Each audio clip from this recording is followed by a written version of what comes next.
میرے بھائی اللہ کا نہ تھوڑا تھوڑا اللہ کا ذکر کی عادت ڈالو. میں نہیں کہہ رہا آپ سے زیادہ نہیں ہوتا تو وحشت نہ تھوڑا کر لو. آج تھوڑا کرو گے کل اس تھوڑے میں ایسی لذت ہوگی کہ اللہ اس مقدار کو بڑھا دے گا. حدیث میں آتا ہے سبحان اللہ والحمد للہ ولا الہ الا اللہ واللہ اکبر. یہ کلمات احب الی اللہ مما طلعت الشمس او کما قال صلی اللہ علیہ وسلم. سورج جن چیزوں پہ طلوع ہوتا ہے, ظاہر ہے سورج تو پوری دنیا پہ طلوع ہوتا ہے, ان تمام چیزوں میں اللہ کو سب سے زیادہ محبوب یہ کلمات ہے. اور دیکھو اس میں اللہ کا کوئی فائدہ نہیں ہے. اللہ کی آپ حمد و ثنا کریں, اللہ کا کوئی فائدہ نہیں ہے. اللہ یہ چاہتے ہیں میرے بندے اپنی زبان سے میرا نام لیا کریں. اللہ کو اس بات کی خوشی ہوتی ہے. ہمارے حضرت ایک شعر پڑھا کرتے تھے, یہ جو اہل اللہ ہوتے ہیں نا ان کو ذکر کی بڑی عادت پڑ جاتی ہے. بار بار اللہ کا نام لیتے لیتے نا, شروع میں تو انسان کو عادت نہیں ہوتی, جب نام لیتا ہے بار بار ذکر, تو پھر اس کا ٹائم اللہ کے ذکر کے بغیر پاس نہیں ہوتا. پھر اس کو ایک کمی محسوس ہوتی ہے. کسی کو چائے کی عادت پڑ جائے, چرس کی عادت پڑ جائے, سگریٹ کی عادت پڑ جائے, نہیں ملے تو تڑپتا ہے نا. تو جس کو ذکر کی عادت پڑتی ہے نا, اس کو جب ذکر کا ٹائم نہ ملے تو اس کا دل پریشان ہوتا. اس کو اللہ کے نام میں ایک چسکا آنے لگتا ہے. لیکن یہ پہلے دن نہیں ہوگا, عادت ڈالنی پڑے گی. تو روز آنا اس کا معمول بنا لے, 100 دفعہ صبح 100 دفعہ شام تسبیح کا معمول بنا لے. اس سے کیا ہوگا, ابھی شاید دل نہ لگے آپ کا, لیکن جیسے جیسے عمر بڑھے گی اللہ کے نام کا چسکا لگنا شروع ہو جائے. بڑھاپا بہت اچھا گزرے گا, اللہ کو یاد کر کے گزرے. کھوپڑی شریف میں بات آ رہی ہے کہ نہیں ہے؟ اور اگر ہر وقت دنیا کے تذکرے کرتے رہے نا, ہر وقت ویڈیو گیم لے کے بیٹھے ہوئے, پب جی کھیل رہے ہیں, سانپ والا اب تو سانپ والا ختم ہو گیا, اب آ رہا ہے سانپ والا. نوکیا میں آتا تھا, سانپ لمبا ہوتا جا رہا ہے, اس کو پتہ نہیں فضول ٹائم ویسٹ کر رہے ہو. ہم پریشان ہوتے ہیں یار, ہمارے پاس کاموں کو نمٹانے کا ٹائم نہیں ملتا. ہم تو چاہ رہے کاش یہ دن 24 گھنٹے کے بجائے 48 گھنٹے کا ہو جائے. اور لوگ کیا کر رہے ہیں کہ وہ باقاعدہ ارادہ کر کے ضائع کر رہے ہیں ٹائم. ہمارے تو کام نہیں نمٹتے. جب ہم رات کو سونے کے لیے لیٹتے ہیں تو کہتے ہیں یار آج کا دن بھی گزر گیا اور کام ویسے کے ویسے ہی. اور ادھر باقاعدہ ارادہ کر کے جو ہے نا ٹائم ضائع کیا جا رہا ہے کہ چلو ٹائم ویسٹ کرتے ہیں. ایسی چیز میں ٹائم گزر جائے نا تو ذہنی تفریح کا ذریعہ بنے تو بھی ٹھیک ہے. گپ شپ لگا لو دوستوں کے ساتھ بیٹھ کر. یہ کیا ہے یار, دماغ کو خامخواہ کا تھکا رہے ہو بیٹھ کے. تو اگر پب جی کھیلنے کی عادت ڈال لی تو جاؤ گوروں کا بڑھاپا دیکھو. اولڈ ہاؤس میں بڑھاپے میں سنوکر کھیلتے, کیرم بورڈ کھیلتے, لڈو کا نہیں مجھے پتا, یہ چیزیں کھیل رہے ہوتے بڑھاپے میں. اور ہمارا بوڑھا بڑھاپے میں ایک دن میں 20 پارے ختم کر رہا ہے. سمجھتے ہو کہ نہیں, وہ نماز میں دل بہلا رہا ہے, وہ تہجد میں اس کا ٹائم گزر رہا ہے. بھائی ویڈیو نہ بنائے, لکھا ہوا ہے نا. تو یہ کیسی عجیب بات ہے. آپ جائیں وہاں, ایک صاحب نے مجھے کہا کہ میں نے یورپ میں بڈھی عورتوں کو دیکھا, بڈھی عورتیں 5-6 بڈھی عورتیں بیٹھی ہوئی اور جوا کھیل رہی ہیں, تاش کھیل رہی ہیں. کہہ رہے مجھے یاد آیا یار ایک ہماری بوڑھی ہے, ہماری بوڑھی عورتیں مصلے پہ بیٹھی ہوتی ہیں, اللہ اللہ کر رہی ہوتی ہیں, آخری وقت اللہ کا نام لے کے گزار رہی ہوتی ہیں. اور ایک ہی بڑھیاں ہیں اور کیا کھیل رہی ہیں, تاش کے پتے. اچھا لگتے ہیں بڑھاپے میں یہ. ہمارے بوڑھے کو دیکھو, آدمی کا دل چاہتا ہے اس سے دعا کروائے کہ بابا جی میرے بھی سر پہ ہاتھ رکھ لو. جو تاش کھیل رہی ہو بیٹھ کے, اس بڈھی سے دل چاہے گا, اسے تو آدمی نصیحت کرے گا کچھ اور کر لے. تھوڑے دنوں میں اتنا راشا آئے گا نا ہاتھوں میں, تھوڑے دنوں میں, کہ ایک پتے کے بجائے 2 گر رہے ہوں گے, 2 پتے ایک ساتھ گر رہے ہوں گے. تو اس لیے کارآمد بنا لو, کچھ تھوڑا بہت اللہ کا نام لے لیا کرو. دیکھنے میں تو ہم بھی نیک ہی لگتے ہیں, اللہ کرے نیک ہی ہو, ٹھیک ہے. تو دعویٰ تو کوئی بھی نہیں کر سکتا کسی کے بارے میں کون نیک ہے کون برا ہے. قرآن نے دعووں سے منع بھی کیا. قرآن کے الفاظ ہیں فلا تزکوا انفسکم, ایک دوسرے کے نیک ہونے کا فتویٰ مت دیا کرو. یقینی طور پر نہیں, اچھا گمان سب سے رکھنے کا حکم ہے ہمیں. یقینی طور پر نیک نہیں کہا کرو کسی کو, وہ اللہ ہی جانتا ہے. هو اعلم بکم اذ انتم اجنۃ فی بطون امہاتکم. اللہ فرماتے ہیں زیادہ فنٹر گیری مت کیا کرو, وہ تمہیں اس وقت سے جانتا ہے جب تم ماں کے پیٹ میں تھے. سمجھ رہے ہو, جب اس وقت سے جانتا ہے. کیونکہ بچہ جو ہے نا, بچہ وہ بہادر ہوگا, بزدل ہوگا, طاقتور ہوگا, کمزور ہوگا, یہ سب چیزیں ہماری جینز میں شامل ہوتی ہیں. کیا ہوگا یہ سب کچھ پہلے سے ریٹن میں لکھا ہوا ہوتا ہے. تو اللہ فرماتے میں تو تمہیں اس وقت سے جانتا ہوں جب تم ماں کے پیٹ میں تھے, جب ماں بھی نہیں جانتی تھی. تو مجھے سب کے بارے میں سب پتا ہے. تو جب اللہ کو سب پتا ہے, جس کے پاس لوٹ کے جانا ہے, اچھے ہوگے تو وہ خود ہی بدلہ دے دے گا، برے ہوگے تو انتقام لے لے گا. خود جب یہ دعوے کرو گے تو اچھے ہونے کے دعوے کرو گے اور اللہ جانتا ہے کہ تم اچھے نہیں ہو، تو یہ تمہارے حق میں برا ہو جائے گا. پھر سمجھ رہے ہیں، اچھے ہوگے بھی برے بن جاؤ گے. تو اس لیے بھائی یقینی طور پر تو کوئی نہیں کہہ سکتا، لیکن ہم نے ان کو دعوت اس لیے دی کہ تاکہ یہ جو نوجوان طبقہ ہے یہ دیکھے کہ بھائی دیکھو یہ لوگ بھی ہیں، یہ اپنے عروج کے وقت میں انہوں نے یو ٹرن لیا. میں یہ نہیں کہہ رہا کہ کرکٹ حرام ہے، ناجائز ہے، یہ ایک الگ بحث ہے، کیا ہے اس پر میں پہلے کئی دفعہ بات کر چکا ہوں، لیکن ٹائم ویسٹنگ بہرحال ہے. سمجھ رہے؟ دیکھو ہمارے ہاں قوم کی جو خدمت ہے نا اس کی ابھی تک ڈیفینیشن ہی نہیں پتہ چلی ہے کہ خدمت کہتے کس کو ہیں. سمجھ رہے؟ وہ چیزیں جن کو پرانے زمانے میں ٹائم ویسٹنگ سمجھا جاتا تھا اب اس پہ خدمت کا لیبل لگا کے مارکیٹ میں اس کو چلا دیا. ایک دفعہ یورپ میں ایک ہمارے دوست ہیں، وہ بہت وہاں انہوں نے ڈگری حاصل کی ہے، یونیورسٹی میں پڑھے ہیں اور میڈیا کی لائن سے ان کا خاص تعلق ہے. تو انہوں نے مجھے بتایا کہ جب یہ بڑی طاقتیں ان کو کسی چیز کو حلال کرنا ہوتا ہے نا، جیسے افغانستان میں چرس پہ پابندی کہ وہی چرس بیچنے پر پابندی، پاکستان کو بھی پابندی، لیکن جب ان لوگوں کو کچھ ایکسپورٹ کرنا ہوتا ہے تو نام چینج کر کے خوبصورت پیکنگ کر کے اسی چیز کو بیچتے ہیں. انہوں نے کہا انہوں نے چرس اگر بیچنی ہوئی نا، اگر ان کا ارادہ ہوا کہ ہم چرس بیچتے ہیں تو ڈپریشن کی ایک میڈیسن، صحیح ہے نا، وہ نام دے کر اور خوبصورت پیکنگ میں چمک پٹیوں میں لپیٹ کے اس کو ایکسپورٹ کرنا شروع کر دیں گے. تو یہ دنیا، یہ سیزن اسی چیز کا چل رہا ہے. ہائے ہائے کیسے سمجھائیں بھائی، یہ جو مارکیٹ میں جو سیزن چل رہا ہے نا وہ یہی چل رہا ہے کہ غلطی کو چھوڑو مت، غلطی پہ لیبل کیا کر دو، اچھا لگا. اللہ تعالیٰ نے فرمایا کہ ہم نے انسان کو جس مادے سے بنایا ہے ہمیں معلوم ہے کہ انسان کی فضیلت اس مٹیریل کی بیس پہ نہیں ہے جس مٹیریل سے اس کو بنایا گیا ہے، بلکہ انسان کی فضیلت اس بیس پر ہے کہ اس کے اندر علم اور عمل کی صلاحیت اللہ نے رکھی ہے. دو چیزیں، یہ دونوں چیزیں جانوروں میں نہیں ہیں. دیکھو امتحان کس سے لیا جاتا ہے؟ جس میں سیکھنے کی صلاحیت ہو. امتحان اس سے لیا جاتا ہے جس میں سیکھنے کی صلاحیت ہو، اور اس سیکھنے کے بعد جب اس کو پتا چل جائے کہ صحیح کیا ہے اور غلط کیا ہے تو صحیح کام وہ کر سکے اور غلط سے وہ بچ سکے. یہ صلاحیت کیا جانوروں میں پائی جاتی ہے؟ وہ تھوڑا بہت سیکھ لیتے ہیں، بس جیسے کتے کو یہ سکھا دیا کہ ہیروئن اور چرس کہیں نظر آئے تو سونگ کے بتا دینا، اور کس پہ بھونکنا ہے کس پہ نہیں بھونکنا. یہ چھوٹی موٹی صلاحیتیں تو اللہ نے دی ہے جانوروں کو. جانور آوازوں پہ سیٹ ہو جاتے ہیں. آپ خاص قسم کی آواز نکالیں اور جانوروں کو اس آواز نکالنے کے بعد کھانا کھلائیں تو جس دن آپ آواز نکالیں گے وہ سمجھ جائے گا چارہ ڈلنے والا ہے، کھانا ڈلنے والا ہے. تو اس سے زیادہ ان میں سیکھنے کی، یعنی یہ تو وہ سیکھنا ہے کہ جو ان کی زندگی کی بقا کے لیے ضروری ہے. اس سے زیادہ جانوروں کے اندر اللہ نے سیکھنے سمجھنے کی صلاحیت نہیں رکھی ہے. اور جب سیکھنے کی صلاحیت ہی نہیں ہے تو ان کو پتا کیا چلے گا کہ اچھا کیا ہے غلط کیا ہے. شیر ظلم کرتا ہے جانوروں پہ، آپ اسے سمجھا سکتے ہو کہ تم نے کل تو ہرن کھایا ہے، ابھی چھوڑو، ایک ہفتہ بعد دوبارہ ٹرائی مارنا ہے بھائی، ابھی تھوڑا دوسروں کو کھانے دو.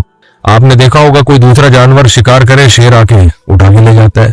مگرمچھ بھی ایسے ہی کرتا ہے. ڈاکومنٹریز میں آپ نے دیکھا ہوگا بہت محنت کر کے لیپرڈ جو ہے وہ ایک شکار کرتا ہے اور اس کی عادت ہوتی ہے فوراً اس شکار کو درخت پہ لے کے چڑھے. درخت پہ لے کے چڑھتے ہوئے وہ شکار گر گیا، نیچے لومڑی آئی لے کے بھاگ گئی.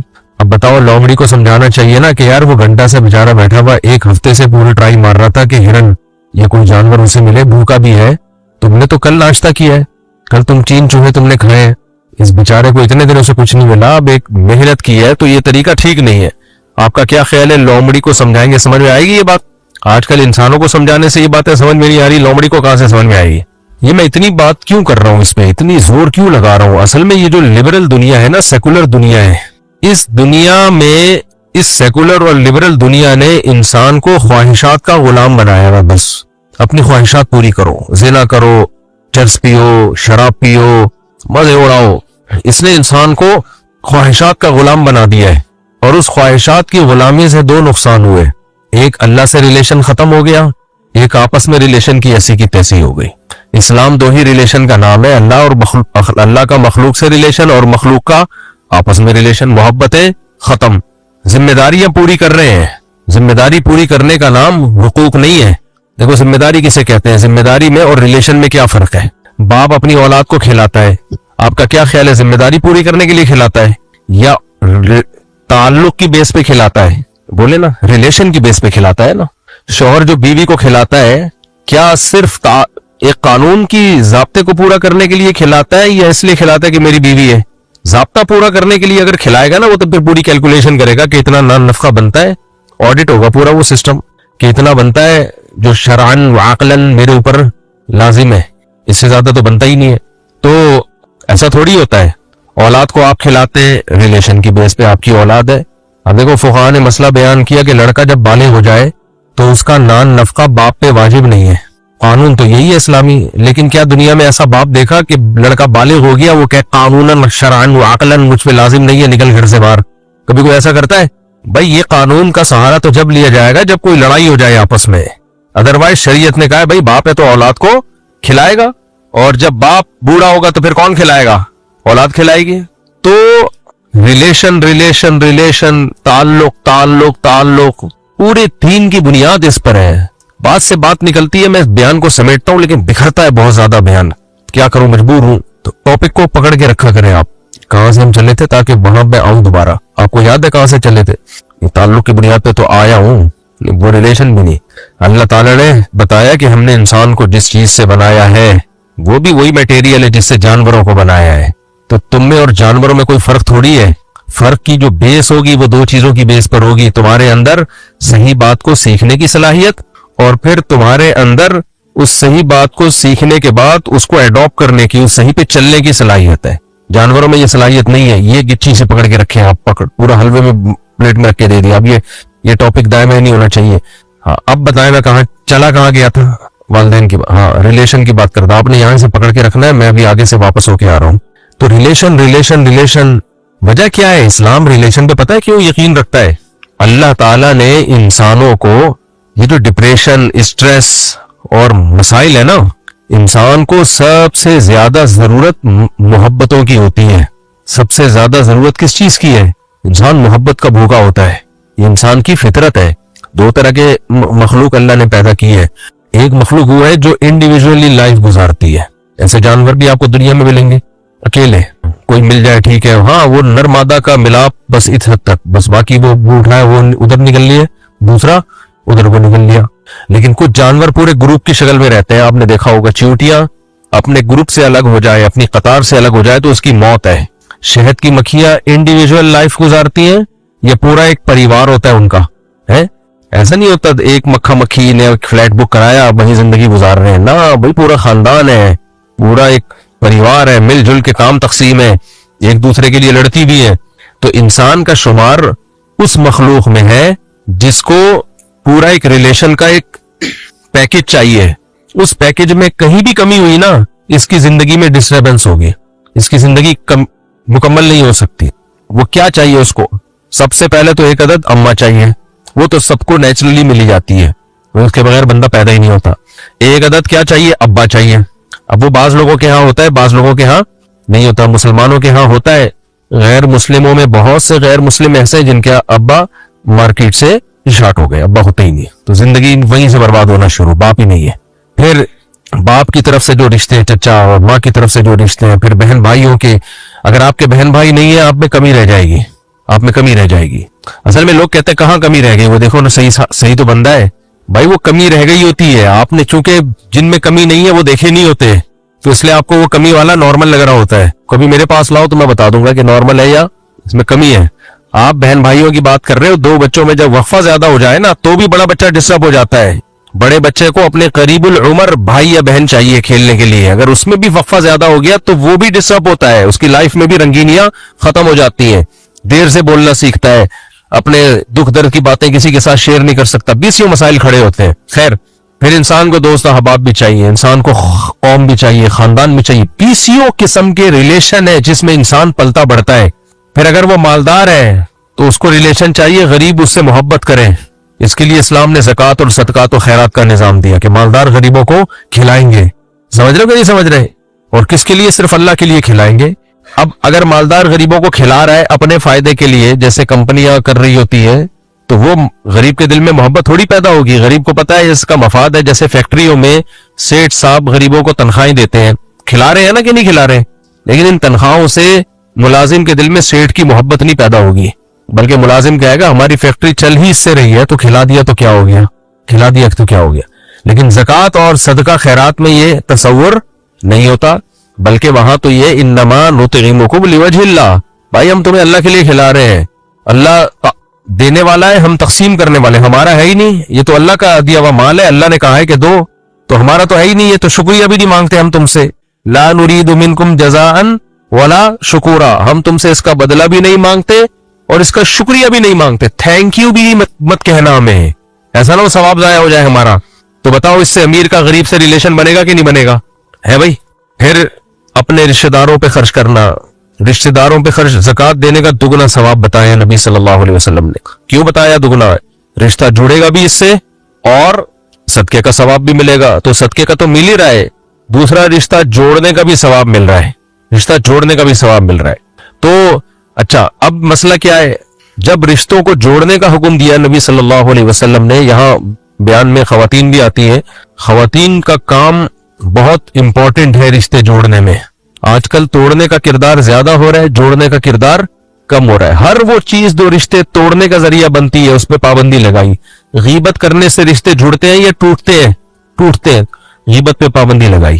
اور خواتین کو الگ سے حکم دیا گیا غیبت سے بچنے کا, کیونکہ مرد تو مصروف ہوتے ہیں سارا دن جاب, خواتین گھر میں بعض دفعہ فارغ ہوتی ہے, دو انٹیاں آگے بیٹھ جائیں گی تو کسی تیسری انٹی کی برائیاں شروع. نبی صلی اللہ علیہ وسلم کے پاس دو خواتین آئیں, آپ نے فرمایا تمہارا روزہ ہے؟ انہوں نے کہا ہاں. فرمایا نہیں تمہارا روزہ نہیں ہے. انہوں نے کہا ہم نے تو روزہ کی نیت کی. آپ نے فرمایا الٹی کرو. جب الٹی کی نا تو اس میں گوشت کے لوتھڑے نکلے. تو آپ نے فرمایا تم نے کسی کی غیبت کی تھی. کتنا بڑا جرم ہے دیکھو غیبت کرنا, کہ وہ باقاعدہ نبی کے معجزہ کے طور پر اللہ نے وہ گوشت کے لوتھڑے نکال دیے ان کے, کہ یہ تم نے کھایا ہے, مردہ کا گوشت کھایا ہے تم نے. اور آج ہماری کوئی محفل غیبت کے سے پاک ہوتی ہے؟ تو غیبتوں سے ریلیشن ٹوٹتے ہیں. تو اسلام نے کیا کر دیا؟ پابندی. اچھا, قوموں کا مذاق اڑانے سے دوسری قوم کے ساتھ تعلقات اچھے ہوتے ہیں یا خراب ہوتے ہیں؟ خراب. جتنی بھی قوم پرستی ہے, پٹھان ایسے ہوتے ہیں, مہاجر ایسے ہوتے ہیں, پنجابی ایسے ہوتے ہیں, سندھی ایسے ہوتے ہیں, سرائکی ایسے ہوتے ہیں. ابے جب آپ نے بول دیا کہ مہاجر ایسے ہوتے ہیں یا پنجابی ایسے ہوتے ہیں, کوئی پنجابی بیٹھا ہوا ہو, اس کے دل میں فوراً پتہ ہے شیطان ڈالے گا کہ اس کی قوم کا مذاق اڑاؤ. یہ مہاجر ہے, پنجابیوں کا مذاق اڑا رہا ہے, تو پنجاب والا فوراً کہے گا نہیں نہیں مہاجر ایسے ہوتے ہیں, ان میں تو یہ خرابی ہوتی ہے. تو ایک دوسرے کی خرابیاں نکالتے رہو گے, بالآخر یہ قوم پرستی بڑھے گی اور بالآخر تلواریں نکلیں گی اور بالآخر ایک دوسرے کو مارنا کوٹنا شروع کر دیں گے. اور یہ قوم پرستی کی جنگ ایسی ہے, اس کا کوئی اینڈنگ پوائنٹ ہے ہی نہیں. کیوں اینڈنگ پوائنٹ نہیں ہے؟ فرض کرو مہاجروں کی پنجابیوں سے اللہ نہ کرے لڑائی ہو گئی, پنجابی ایسے ہوتے ہیں اور جیت گئے. فرض کرو, میں فرض کر رہا ہوں, کوئی جتوا نہیں رہا, مہاجر جیت گئے اور ان کا غلبہ ہو گیا. تو پھر مہاجروں میں 20 قومیں ہیں, بہاری الگ ہے, ملواری الگ ہے بھائی, دہلی کے الگ ہے, یو پی کے الگ ہے, سب کے اس بولنے کا لب و لہجہ بھی تھوڑا تھوڑا الگ ہے. دہلی والے تھوڑا سا الگ اسٹائل سے بولتے ہیں, ہم لوگ سہارنپور کے, ہماری زبان میں تھوڑی شدت ہے, تشدید لگا دیتے ہم لوگ. سہارنپور کی جو اردو ہے نا اس میں شدت ہے. تو پھر وہ آپس میں لڑ رہے ہیں, تو لڑ کے کوئی پھر بھئی وہ تو بہاری ہے نا, تو ہم بہاری نہیں ہیں. تو قوم کی کوئی آخر میں 2-4 آدمی باقی رہ جائیں گے, کیونکہ قوم کے اندر قومیں ہوتی ہیں. پنجاب کے اندر کتنی قومیں ہیں, ارائی الگ ہے, راجپوت الگ ہے, گجر الگ ہے, 20 قسم کی قوم ہے. ہزارہ کے اندر پٹھانوں میں بہت قومیں ہیں. تو بھائی یہ تو ابھی وہ اس لیے آپس میں نہیں لڑ رہے کہ دوسرے لڑنے کے لیے موجود ہیں, جب دوسری لڑائی ختم ہوگی تو پھر آپس میں لڑو گے. تو اس لیے اسلام نے قوم پرستی کی بنیاد ہی کو جڑ سے اکھاڑ دیا ہے, بنیاد کو جڑ سے اکھاڑ دیا. کیوں؟ اس سے نفرتیں پیدا ہوتی ہیں.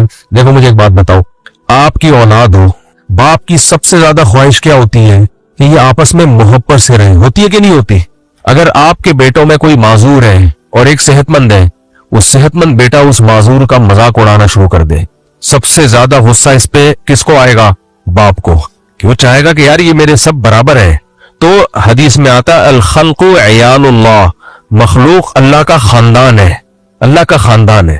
اللہ چاہتا ہے یہ سب آپس میں محبت سے رہیں, لڑے نہیں. کس طرح سے رہے آپس میں؟ محبت سے رہیں. تو محبت سے رہنے کے لیے ضروری تھا صحت مند کسی معذور کا مذاق نہ اڑائے. اس لیے ہمیں حکم دے دیا لا تلمزوا انفسکم,